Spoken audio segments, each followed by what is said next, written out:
Hi everyone, welcome to the Neural AI podcast, where we'll be delving into AI and its various subdomains.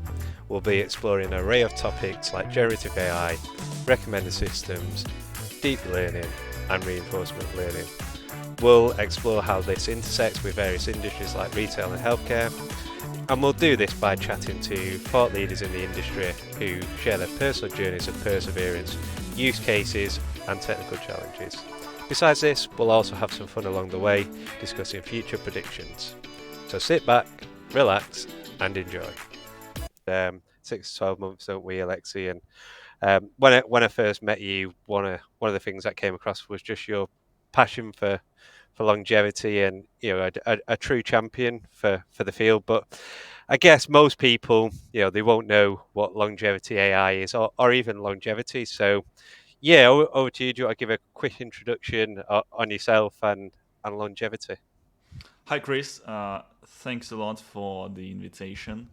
Yeah, you're totally right. I think longevity is the most important industry today, which we can do for further humanity advancement.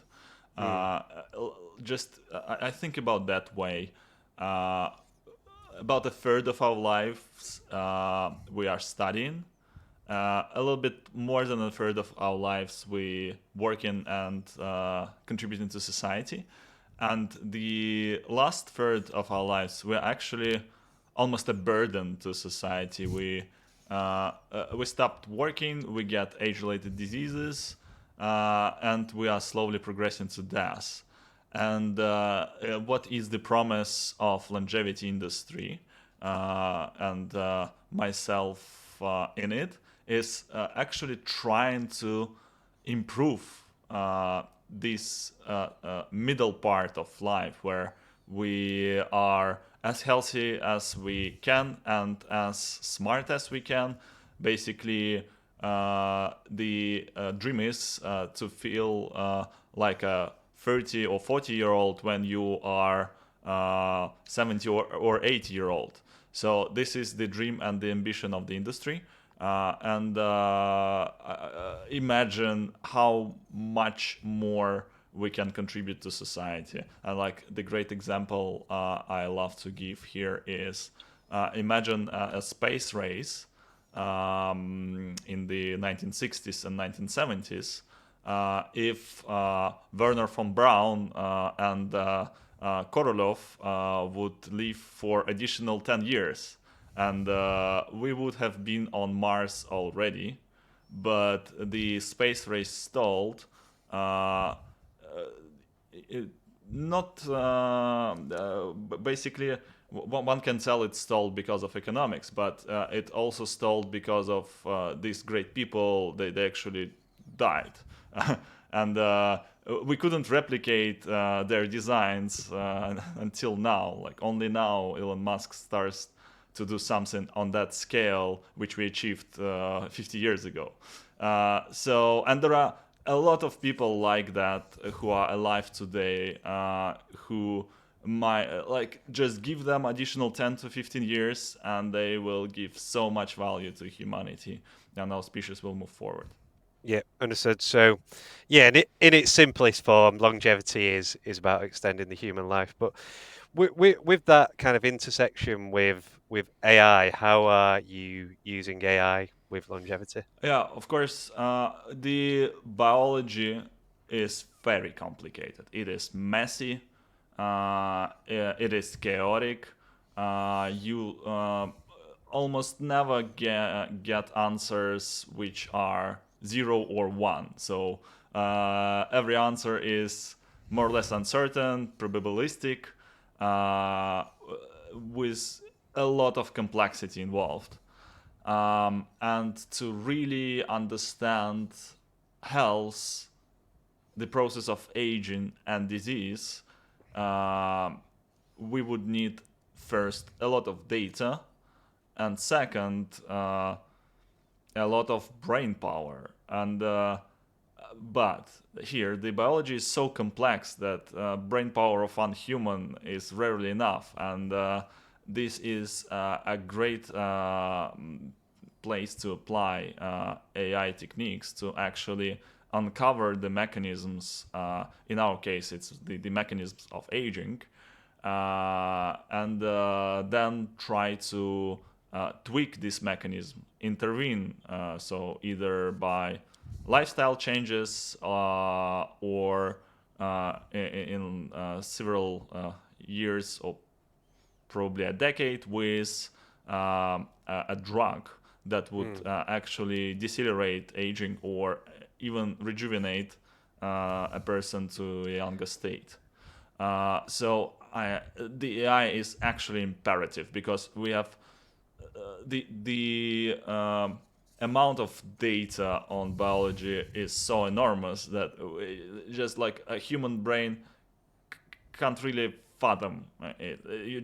It's just not enough to get so much to have so much into one's head, even for a genius. So and it's where we, as a company called Juro, we do apply AI for uncovering the molecular mechanisms of aging. And like we don't understand it yet, nor does the humanity as a whole. Don't get me wrong. It's a great promise, but in the industry, if you go to the conference, we still struggle to define aging. So we see a lot of promise in terms of we found the ways to extend lifespans, and it's not just lifespans but healthy lifespans. So like the healthy part of lifespans of almost all model animals, and we get some promising data from humans as well. But we still struggle to define what aging actually is. Like we know it when we see it, but we don't quite understand what's happening. So it's the first application of AI. And the second application of AI, which we do, is in actually measuring aging. And it's also very important because you cannot manage what you cannot measure, right? It's quite obvious. And yes, one can say we can really measure aging, we just have to wait 30 years and see who dies first. But imagine clinical trials like this, like getting several thousand people and tracking them for several decades. So this is very complex from organizational standpoint, and it's impossible from economic standpoint. So it's no person would fund such a trial.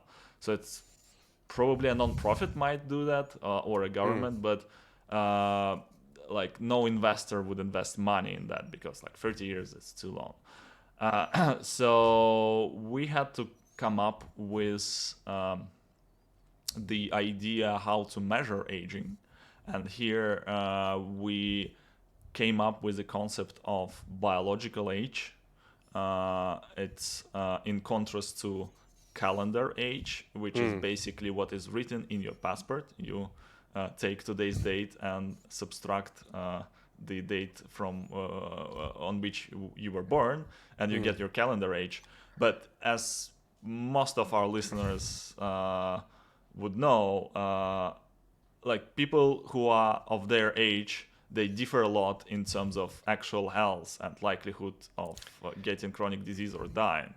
So when you look at the people who are the same age in passports, they really have different biological ages. So and we had to come up with ways on how to measure these biological ages. And as an industry, we have several approaches on molecular level. The one is that is closest to a golden standard, and some of your listeners might have came upon, is called DNA methylation clocks. this is probably one of the more precise ways to measure it, but on the other hand, it's a little bit costly as well. So it's good for scientific studies, but not very good for application at large scale. Yeah, and Another ways are glycation clocks.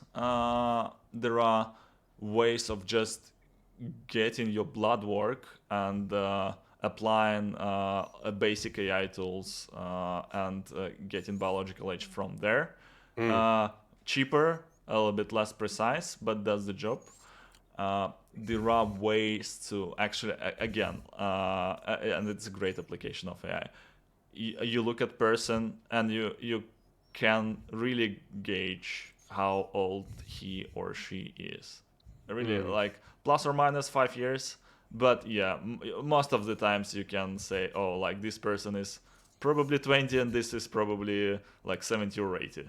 yeah, Like for like 99% of cases, you would do the job.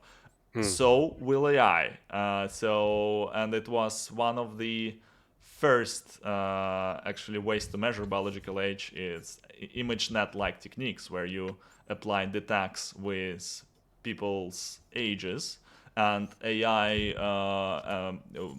algorithm would then be trained to assign an age to a person. And this is also the way to measure biological ages, like upload your photo and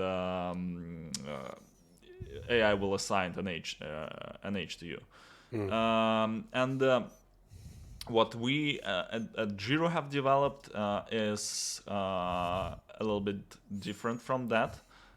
We have two ways to apply AI to measure biological age. The mm. first is to use wearable data and just the phone data um, to measure biological age and trajectory. It's a little bit worse on precision standpoint in comparison to best techniques like DNA methylation, but it's great because it is very inexpensive, like Mm. almost it costs almost zero. Only the infrastructure costs for servers, etc. So it's very scalable and inexpensive, and it gets refreshed every day. So you can really paint this health trajectory of a person, Mm. which like no blood work can really do. Like imagine giving blood sample, even saliva samples every day. Just Mm. the the habit you have to form on that, and the costs associated. Uh, So yeah, please go ahead. how accurate is this? So when you're taking in the data, how It's accurate are them? surprisingly accurate Mm. for just the data you can collect with a smartphone. Yeah. We have compared it head to head with blood-based clocks. So imagine like complete blood count, like probably 10 blood parameters, and you then feed it to the AI, and it is about the same fidelity as you get Oh from well. steps. Mm. Uh, of course, DNA methylation would provide better results, but as I said, like Yeah. you would Not pay everybody can do that. 200 euros for one sample. Okay. Uh, so yeah, we think there is a place for every measurement, and we think we provide a great supplement for any other biological age clocks, and Yeah. sometimes we are the only clocks that can be Mm. done. Okay. So yeah, thanks for that. We understand, what longevity is, how it's intersecting with AI, a little bit of an intro into Gero, but we'll go into a little bit more detail on that shortly. But let's just take it back a second because longevity is so niche, and I think one thing that's impressed me about you is, like I say at the start of the call, championing longevity and helping people to get into the industry. But we always like to go through a bit of your career history, where you started. So yeah, just talk us through your career and why you chose longevity of all things. That's a great question. And in industry, like it's called longevity biotechnology, it seems scary for most people if you especially don't have like a biotechnology background. But to be frank, I'm an economist by training, so I have bachelor's in economics. And I just thought I can't really make a good impact with economics. And I was thinking where I can do something good for humanity while still earning money.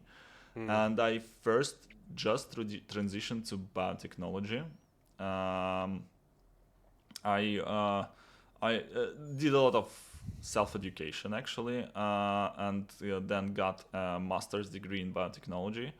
But I would say self-education was much more important for this. The degree was Yeah, just to kind of like legitimize myself.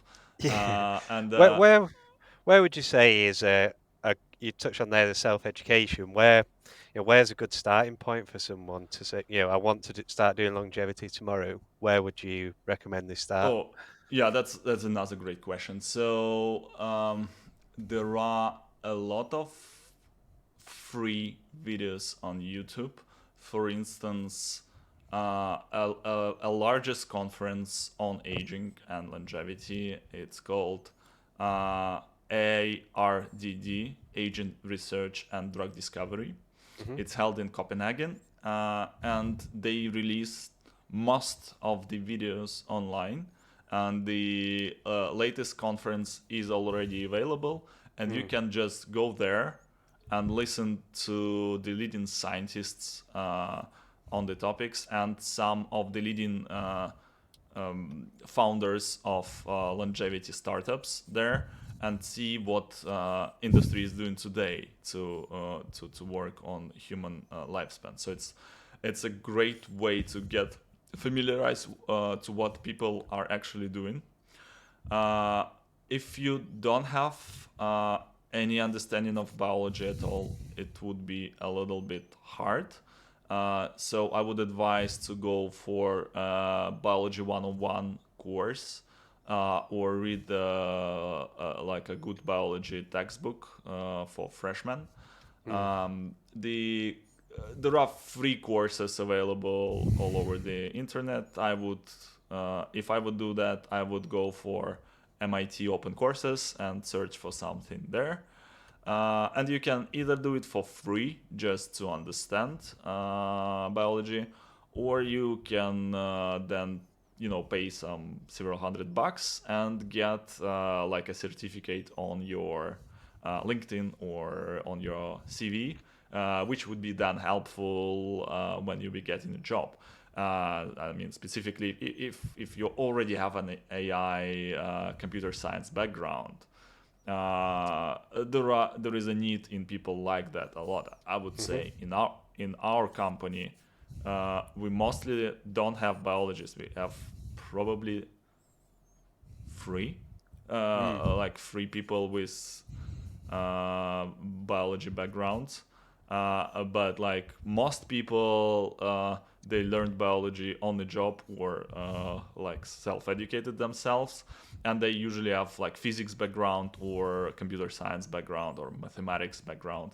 So you can do a lot in the industry, even with very basic knowledge of biology, because there is just data, and you have to understand how to work with data first, and then learn the peculiarities of biological data. So yeah, I would go for some Bio 101 course. Then there is a great resource called Longevity Biotech Fellowship. Uh, it is a biannually fellowship, which is so it started online, 100% online. Now it's both. So they start from an offline meeting, which is very great to do. but you still can do a lot while just joining them online. So it is a fellowship aimed at teaching people longevity biotechnology, connecting them between each other, and it's great for networking. So I was in the first cohort of this fellowship. I met a lot of people. Some of them became great friends. Some of them became, great inspirations for me. So it was very useful in both learning and connecting with like-minded people. And I mean, Mm. like-minded might, you know, for us, it's so obvious that prolonging healthy life is a good thing, is a public good, and you just have to do that. But uh, I'm quite surprised that it's not obvious for most people. I talk Mm. with my friends, and most of them they like, oh, we don't care. We would just rather die. We won't. I don't know. Well, when I'm 85, I would go ahead and die. Why would I prolong life? Mm. Or something like most favorite. There are already so many people in the world. Why we have to prolong life for these people? We don't have space, etc., etc. But when you actually are interested in that and then talk to like-minded people for which this very obvious truth that life is great, let's prolong it. Like Yeah. there is absolutely no point in living less and living less healthy. So let's live longer and healthier. And Yeah. like, I do, yeah. do you think it's kind of a negative connotation of, when you reach the more twilight years, we shall say that, it's not really associated with healthy living, whereas if more people knew about longevity and, as you said it earlier in the call, living like a 40-year-old in your 80s, do you think it's because of the lack of knowledge?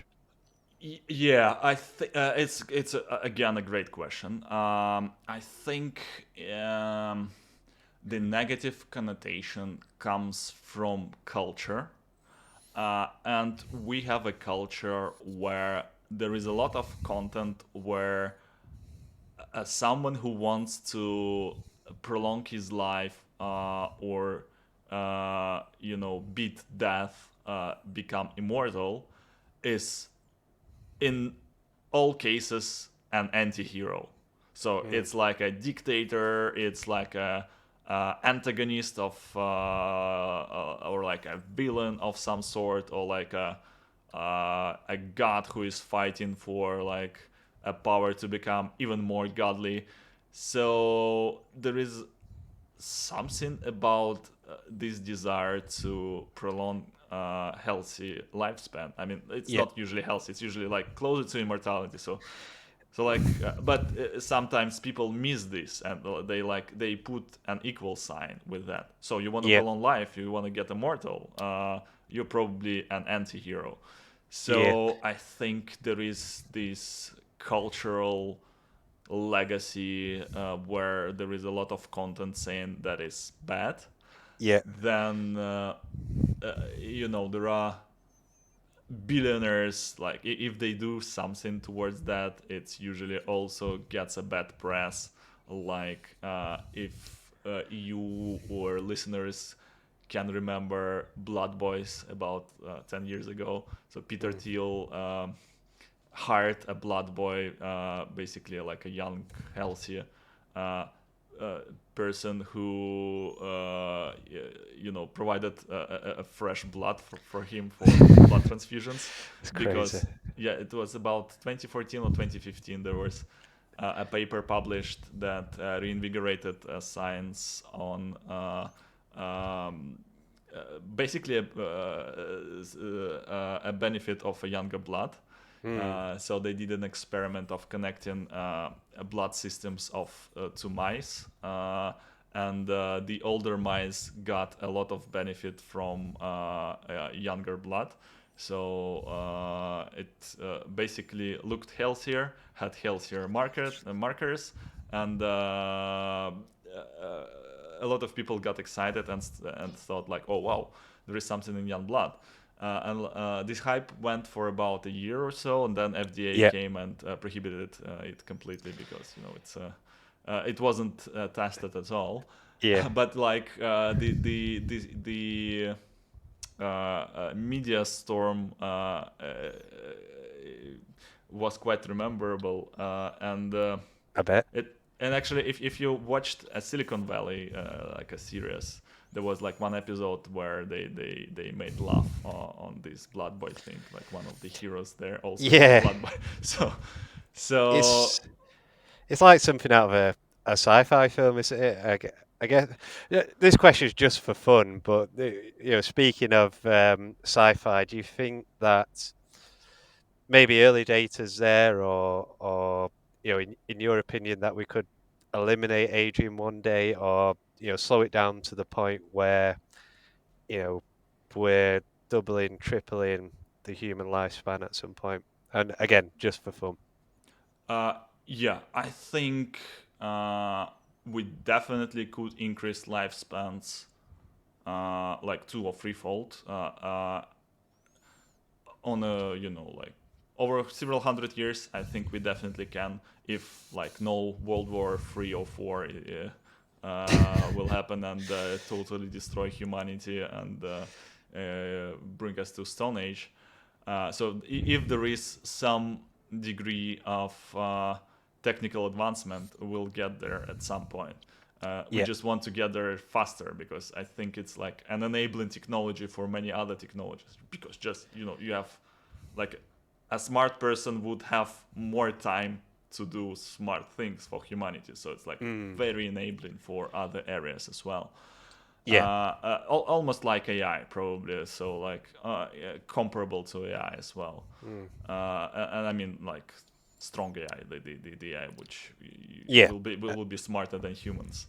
I understand. Um, I I'm not sure about stopping agent per se, but I lean towards that it's possible with a lot of understanding and modifying humans, because there are animals that don't age. So in animal kingdom we have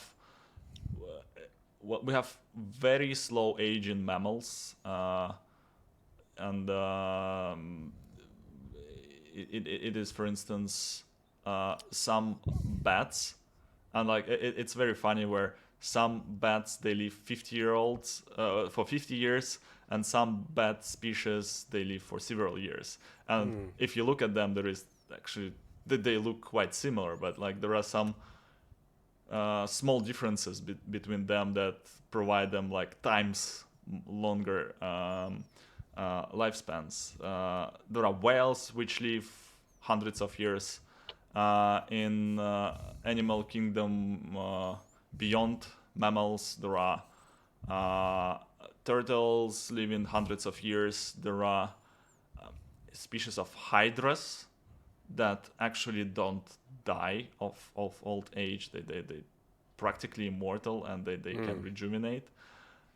There are a lot of species that can rejuvenate, basically repair 100% of damage done to them. Mm. And there are probably the most uh, interesting and familiar examples. There are species of naked mole rats. Again, these are mammalian species, and the trick with them, they have no signs of aging as well. They don't die of old age, and it's quite interesting. Like, how do we assess aging on human data?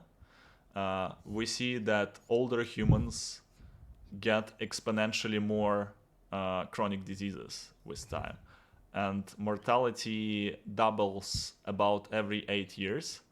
So and with this doubling exponentials, you get the probabilities of dying close to one very very soon, to about like Mm. So there are very few people who are 110 years old because they have a lot of probability of getting a chronic disease and dying. Okay. And with this naked mole rat, you actually don't get no, not even an exponent. You don't get um, an increase. So with them, the data shows that they actually are less likely to die with age. So if they survive, they are very unlikely to die. They still have some likelihood of dying, but the things they die from is usually like they have a fight with some alpha male from other group. They got infection, or they teeth fall off and they cannot eat and they just starve to death. So it's not aging, it's just some kind Yeah. of like an accident like death. And it means that biology does not really prohibit us from stopping aging. Yeah. So I think in a limit, it is definitely possible to uh, strongly decelerate aging, and probably possible to stop it and rejuvenate Yeah, us. I think that's really interesting that there's actually examples out in nature now that point to, we can slow down and who knows, maybe one day eliminate aging. If you come up with a tablet, please let me know. Sure, yeah. Just to close off your career, one question I always like to ask, if you could give 2 or 3 learns that you could go back and tell yourself, or lessons learned over your career that might help someone else, what would they be? Um, um, well, first, to not be afraid. Uh, we, as humans, we are like first very rational, but we Mm. are also very irrational, and we feel a lot of uncertainty, and we feel uh, uh, a lot of strange things. So I think, uh, and we fear a lot of failure, and it's something that Americans do quite well. They don't really fear failure. That's in their culture. But to European culture, this fear of failure is a little bit uh, more painful and more existing. So you'll be fine. I mean, like, what's the worst that can happen? Like, you will lose a year or two, but you'll probably still, have a place to live and food, even with your parents, and you can start from there. Yeah. Like, it's true for most people. There are definitely some people who are in the worst scenarios. So, but yeah, I cannot really give advice to them. But then back to what I could advise for career. Well, m- talk with people, meet. Just longevity industry is rather small right now, and most of the famous people you can just approach and talk to them, or write them an email and they will answer you. So like, just go ahead and invite them for a coffee or for a Zoom talk or something. Mm. It's you will be surprised how mo- how many will respond. Yeah. And it just I mean, it's true for longevity industry, and probably for some other industry that are still in the infancy. There are I mean, in the longevity there are probably several thousands, or probably a little bit more than 10,000 people who are actively involved there. No more. So it's quite niche and small, and I think there are so many industries that are in this state as well. Um, yeah, and again, it goes towards the first, like, don't be afraid. So it's uh, try and fail, and don't fail to try. So that's a good Love it. motto to have. Yeah. Um, yeah, for me actually the very important thing to was to um, come to audio content, and Mm. I started listening to podcasts very early, so probably 2007, 2008, something like that. And I also started to listen to audiobooks there, and Mm. it's so today it's very hard to read a book because you have so much distractions. You will Yeah. have phones like which try to fight for your attention. So it has become harder to read. But with listening, I think uh, you get so many opportunities while you're commuting or running or doing dishes or so Yeah. to just listen. And I think now it's much more obvious than it was 15 years ago, where I started doing that. But I think for me it was a very very important step towards actually getting more educated and smart, just because I was able to find like a ways to do things simultaneously. Yeah. Um, yeah, and other things. Yeah, join a great team. I mean, I'm lucky to be a part of Gero now uh, uh, with the scientific founder who is probably one of the smartest people I've met in my life. And I've met several billionaires and several Nobel laureates in my life. So Yeah. I met quite a lot of smart people. It's just working with people who are so much smarter than you improves you so much.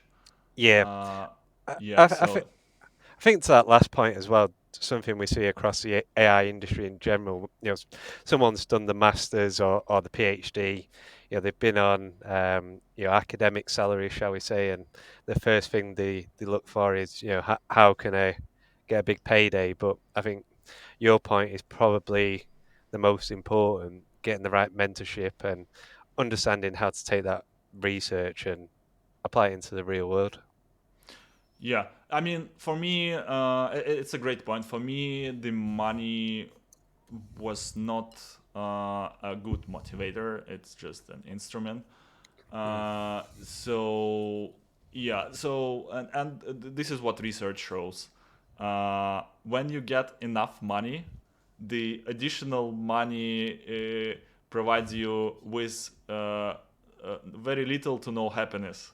Mm. So like additional pay rises don't really make you happier when you have like your basic your basic needs met, and and you can afford, I mean, probably a car or like a holiday of some sort.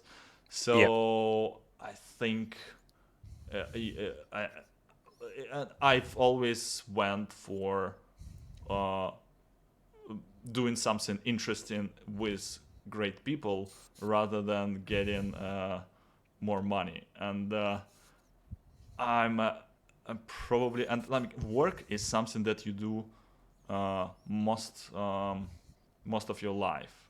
So the only thing you can it competes with it's probably sleep. So like probably you sleep most of the most of your life, and the second, oops, for some people the first things that you do is work. So, and I am the person who gets excited every day on my work, doing my work. And Mm. if you maximize, and like,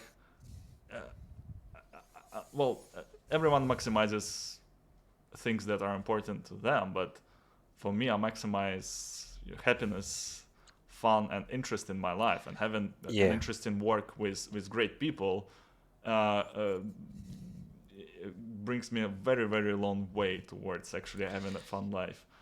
Uh, Yeah. yeah, Yeah. I think so, Tree.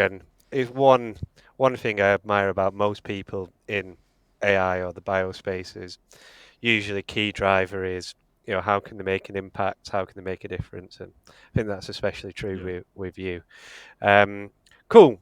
Moving on to kind of GeroSense, and kind of what you guys are doing, problems you're solving, etc. Do you want to just give people a quick introduction to, firstly, Gero at Sure. high level, but then the team and application you're developing at GeroSense? Yeah, sure. So Gero is a longevity biotechnology company, which aims at decelerating or stopping aging. Uh, the aim is to develop a longevity drug, which would be FDA approvable and might be prescribed by the doctors Mm. for just decelerating or, if we are lucky, stopping aging process. So, and the trick is we don't have longevity doctors yet. Mm. You cannot really find someone on the internet or like go to the NHS in the UK and say can you set up a meeting with longevity doctor for me? But they are starting to appear. Now most of them are kind of like commercial. Some of them are not really doctors, rather than conmen. But we're getting there. There is an industry of longevity doctors. It's getting its own industrial standards, protocols of treatment. So they will be there in like 5 to 10 years. There will be Yeah. a department of longevity medicine in Harvard Medical School. So But I can confidently predict that. Uh, does it make sense to have these people in place? It seems purely from an amateur's perspective here, but it seems more proactive than reactive, waiting for something to go wrong. I Um, think it makes much more sense than yeah, actually treating the disease. yeah, So and yeah, we know this from the data. So like, and everyone, if you go to a health conference, like it has been known for like 20 years, probably more, that a dollar spent on prevention is bringing you much more quality adjusted life years, in other way, healthy life years, than a dollar spent on treating cancers or like most illnesses. But mm, it just, I think it's no one does really well on prevention except for some countries. Singapore is one of them, actually, mm, where we are based, and with which I'll talk later about. But like, we know that it's much better to not get a disease than get a disease and then treat it. So it's just, we didn't have a science to do that before, and we're starting to have this science developed today. So it's finally possible. It's a dream that has came true, and this dream was had by thousands of years by our predecessors, and you mm. can see it in very early writings, even in like Mesopotamia. 6,000 years ago, in the Epic of Gilgamesh, you see that someone who wants to live longer. Yeah. Anyways, like back to Jiro. So we want to bring to market this drug or medical interventions. It might be like a gene therapy. We still have uh, several targets and several ways to develop drugs that would stop or decelerate aging process, that will be distributed by traditional validated medical people with medical degrees and governmental backing, and with proper clinical science that we actually see that this works, right? So that's what the aim of Jiro is.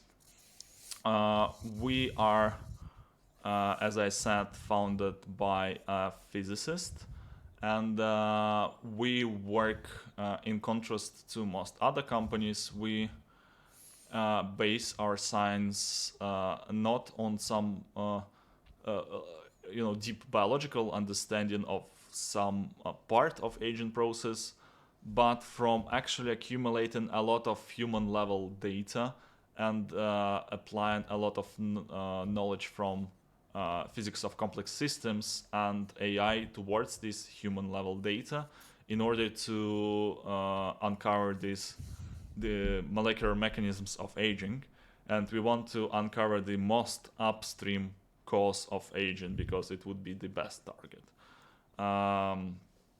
We already have a partnership with Pfizer, which leverages our expertise in aging for drug discovery. So our science is quite good. I'd say we published it in leading journals. We have publication in Science. We have publications in Nature Communications. So we are covered there yet. We're covered here as well. We are announcing a collaboration with another large pharma, one of the top 5 pharma soon. So it's almost signed there, hopefully. So Yeah, fingers crossed. yeah, finger crossed. Everything goes well there. So we get a lot of external validation that we are on the right track. We raised several rounds of VC funding, and the last round was announced several months ago, and it was $6 million. So we're doing quite good there.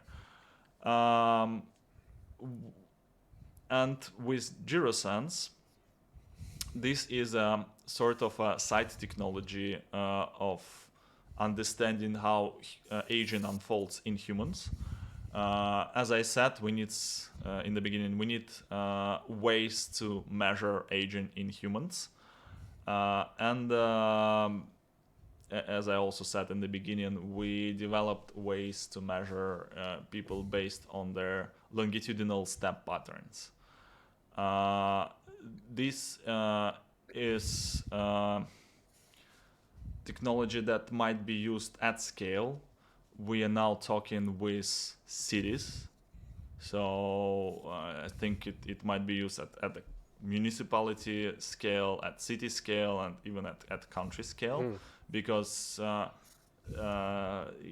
like the only requirement to measure aging trajectories, or like you can call it health trajectories, is like a person having a smartphone and installing a required app, and it might be an app that already is existing and is used. For instance, a lot of cities and countries have health-related apps. Just get appointment with a doctor, like get a prescription from the pharmacy. So and in Singapore, they actually have an app called Healthy 365, and we are in negotiations with them already.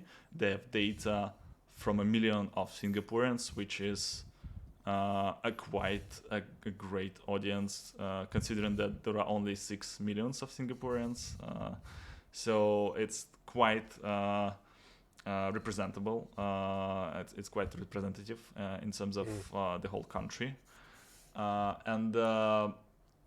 So we have a partnership with Humanity app. They use our technology at back end to calculate what they offer to the users, and when they get to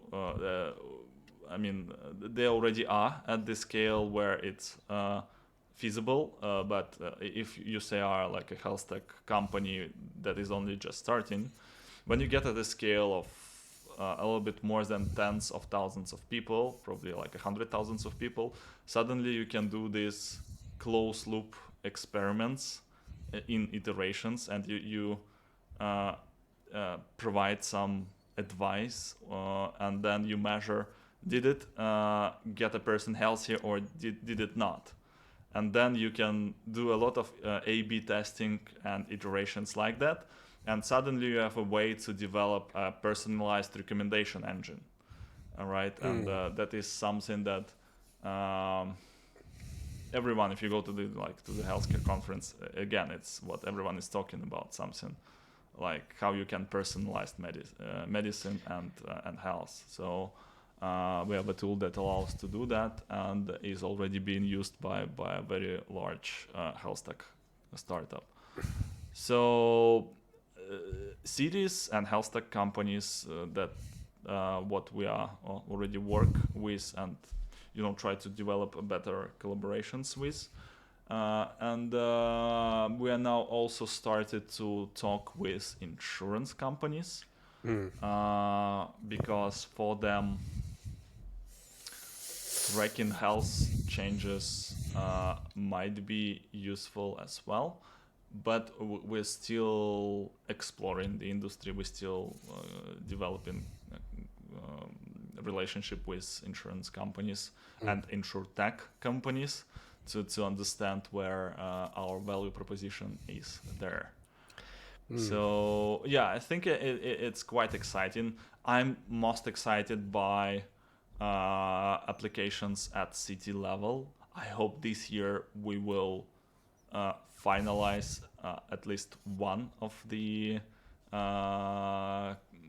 collaboration with a large city, because I just think we can do a lot with current knowledge. We can add several years to an average lifespan with current knowledge, just by tweaking the city infrastructure and nudging people to do the right thing.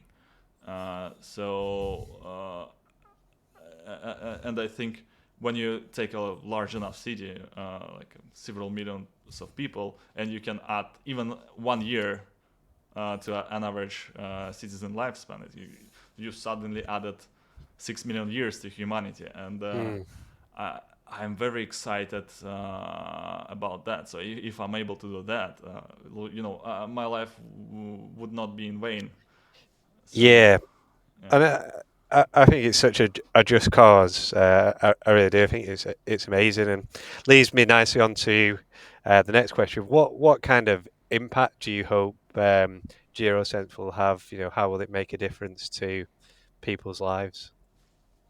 yeah, so I think in the limit we will have more sensors on our bodies, and if you go and watch a sci-fi movie on, like, read a sci-fi novel, there is some form of instant feedback medical tool. Like you wake up, a smart mirror looks at you and says, like, get this or this medicine. Then smart toilet assesses your urine and says, like, oh, you lack some important ingredients, I'll buy it for you. And I think GeroSense is a step towards this kind of future, because we get data from phones and wearables, and as you can see, the industry, the wearable industry and the phone industry is going towards, like, having more and more wearables. So, like, there were only smart watches 10 years ago. Now there are smart rings already, and there are like more niche medical devices, but some of them suddenly are becoming less niche. For instance, like constant glucose monitoring. Suddenly everyone is doing that, while like 5 years ago it was only done by people with diabetes. So I think in 10-15 years we will have a lot more sensors like that. And in the limit we will be able to give almost instant feedback on important life changes. So, like, everything non-medical, I think we can cover in the limit. So this is a dream where I might lead GeroSense towards. Hmm. But in a more immediate future, I think the city scale level with, I mean, much less personalized advice, but still quite important tools to measure aging at city level and providing like how we can allocate limited resources towards health prevention and health education. Like, what are the actual cohorts who will benefit the most? Uh, you get almost instant feedback if this intervention works. So you don't have to wait several years when you get the actual data from Yeah. statistics, from medical statistics. So you can move much faster. I think so. Yeah, that's in the short term. It's cities. In the long term, is basically your health, your AI health body that is keeping you healthy and helps you stop aging. Uh, Cool. And speaking of future and looking towards the future, what kind of tips? I guess take the AI out of it for a yeah, second. And what kind of longevity tips can you give to the everyday person? Um, that you've seen from the data.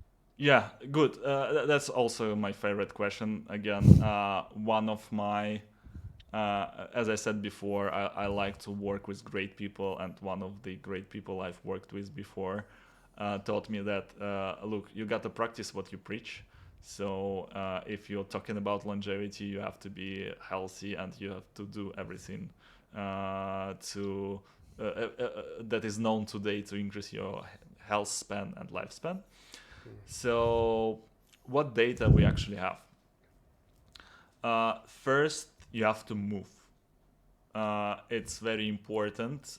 Most people don't move enough, and it's everyone kind of knows that like going to gym is probably good, but there are much easier interventions than going to the gym. Just doing more steps. Just you know choosing stairs instead of elevators, uh, and suddenly you get like 30% more movement a day. And there was like very interesting paper saying that going from 4,000 steps a day to 8,000 steps a day on average uh, is decreasing your risk twice. So it's like twofold. So it's like 50% better in terms of prevention. Just this uh, move from 4,000 steps to 8,000 steps, and it's 8,000 steps. It's not hard. It's like you can do that in probably less than 1 hour. Mm. So if you just choose walking instead of riding a car, or walking instead of riding a bus, or exit one underground station earlier. So like uh, there are very very easy interventions for that. So for instance, I always choose going by foot if it takes roughly the same time as choosing taxi or a transport. Mm. So I try to rent um, an apartment that is not very far from the office, or not very close to the office as well. So like I have to every day I have to go like a considerable distance, but this distance is not prohibitive. So it's like half an hour probably is the best Mm. because you get like a guaranteed hour of walk a day. Uh, so this is the basis. Do more movement. We are species that were designed to move much more than we do move today. So yeah, do that. Then I choose holidays that are active. So I always prefer mountains or hiking. So it provides me with a lot of additional movement, and nature is quite good for mental health as well. Um, then we know, and it's also obvious you have to do cardio, because cardiovascular diseases are probably the number one killer still. So, and cardio exercises, they not only prevent cardiovascular diseases, they actually prevent cancers as well. So this is very important and obvious. But what is less obvious, and what science emerged in recent couple of years, is resistance exercises are suddenly also very important, because when you are older, uh, you get falls. So and falls and hip and broken hips are very nasty killers of older people. I think there is a data that if you break your hip when you're 65 or older, there is a 50% chance you will die within a year of broken hip. So, and to prevent it, one thing you can do is resistance exercises. And there is a knowledge that you lose about 1 to 2% of muscle mass every year after 45. So you have to do exercises to decelerate this loss, to lose less muscle. Yeah. These muscles will help you, not fall, and just do more stuff when you are older. And other important thing for the same particular reason as well is balance. So something like yoga, or what I really love to do is rock climbing, or like just bouldering. So we have like this gym. This provides both strength, muscle training, and balance. So these balance and muscles, they help a lot in this fall prevention. And so these are very important to focus on for you if you are older than 45, or to get your parents to do that if they are older. Cool. A quick question I've got in terms of nutrition, and we all know, Yeah.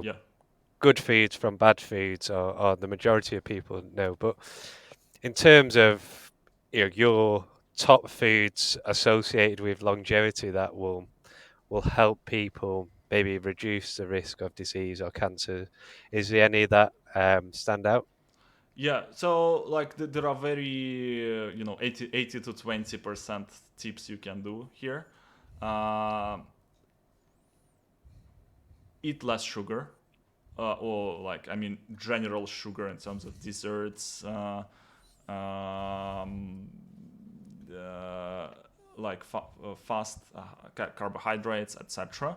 And we also probably know that, but like the problem is, and I quit drinking 4 years ago, but I couldn't quit sugar. So it's like It's it's hard. much harder to quit sugar than alcohol, which is quite surprising for me. But I learned how to minimize damage I get from sugar. So I cut desserts in half. So like I'm offering to share it, or like with my partner, or like with my friend or something, or like I just eat half of the dessert if I'm in a restaurant and they take another half with me. Sometimes I try to not to eat it at all, but I know that like I have a craving for it, so I try to drastically lower the dose. I also try to switch desserts to dried fruits. So yes, you get sugar, but at least you also get some fibers and flavonoids. So that like there are also some beneficial molecules in dried fruits as well. For instance, like my guilty pleasure is dried cherry. It's and specifically dried sour cherry. And the data actually shows it helps with recovery. So like I train a lot, and this fruit is gorgeous in terms of taste, but it also helps with the recovery. And I try to eat just like several cherries, not like the whole bunch of them. Yeah. Other thing is don't eat don't how do you call it? Sorry, I forgot the word. Um, don't snack. Basically, try not to snack. Especially don't snack with desserts or tasty things. So if you absolutely need to snack, do some almonds or something like that, or other nuts. But try to not to snack at all. Just have a proper meal, and then, which is also very important from glucose control standpoint, eat a dessert after the meal. It first will help you eat less of the dessert because you're already full, and sometimes you wouldn't eat the dessert as well. So for me, it was very helpful. And second, again, you get better glucose response, so it's better for your metabolic health. Your body will be ready for these sugars that come in because it already started the metabolic processes associated with processing these sugars in the body. And you will have, like everyone talks about, these glucose spikes, and you will have less intense spikes from this particular intervention.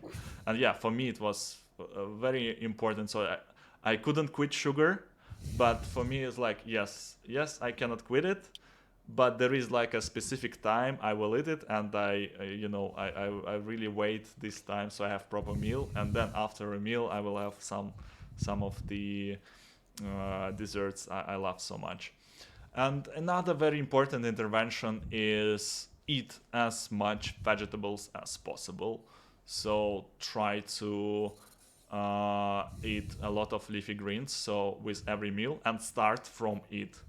That this is very great for glucose. I know management. when we met in London, you said that to me, and I actually do it all the time now, like Wonderful, 3 or 4 great, months ago. So yeah, so cool. go on. Wonderful. Yeah, great that I made you a little bit healthier. Yeah. So it's great from two standpoints. Also from glucose control standpoint, and also it is great for your microbiome. So it is basically something that your microbes in the gut feed on, and they the great way to understand how beneficial the gut microbiome is understanding the fact that